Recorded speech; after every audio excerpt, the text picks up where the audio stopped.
আসসালামু আলাইকুম রহমতুল্লাহ। সুপ্রিয় শিক্ষার্থীবৃন্দ, আশা করি তোমরা সবাই ভালো আছো। শিক্ষা প্রতিষ্ঠান খোলার বিষয়ে যা জানালেন শিক্ষামন্ত্রী। এই ভিডিওতে আমরা তোমাদের শিক্ষা প্রতিষ্ঠান খোলার বিষয়ে শিক্ষামন্ত্রী নফেল যে বক্তব্যগুলো রেখেছেন তা নিয়ে আলোচনা করব। শিক্ষার্থীদের সঙ্গে থাকার অঙ্গীকার ব্যক্ত করে শিক্ষামন্ত্রী মহিবুল হাসান চৌধুরী বলেছেন, লাশের রাজনীতিকে বাংলাদেশ থেকে বিতাড়িত করব। লাশের রাজনীতিকে আর প্রশ্রয় দেব না, আর সহ্য করব না।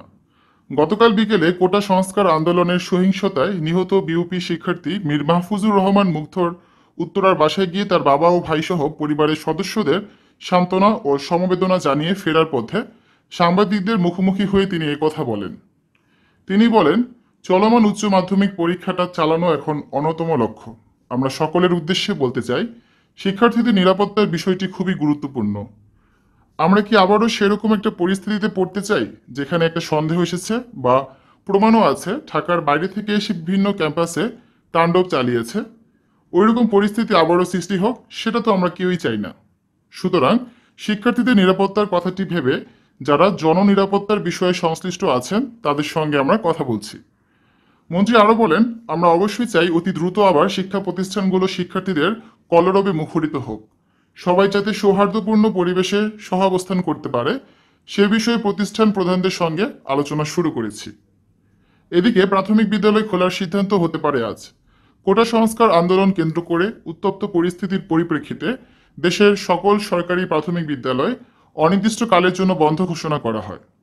সরকারি প্রাথমিক বিদ্যালয় কবে খুলবে সে বিষয়ে সিদ্ধান্ত হতে পারে আজ রোববার।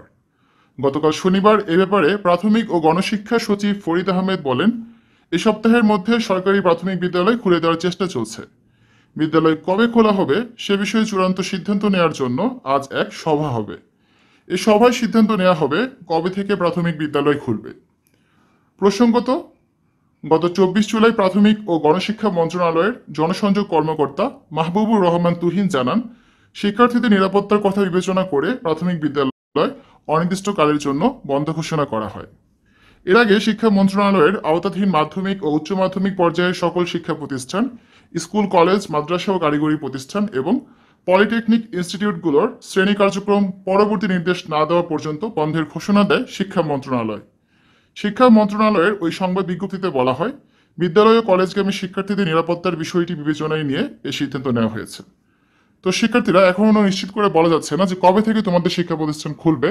তবে শিক্ষামন্ত্রী সর্বশেষ যে আপডেটটা দিয়েছেন সেটা তোমাদের জানিয়ে দিলাম।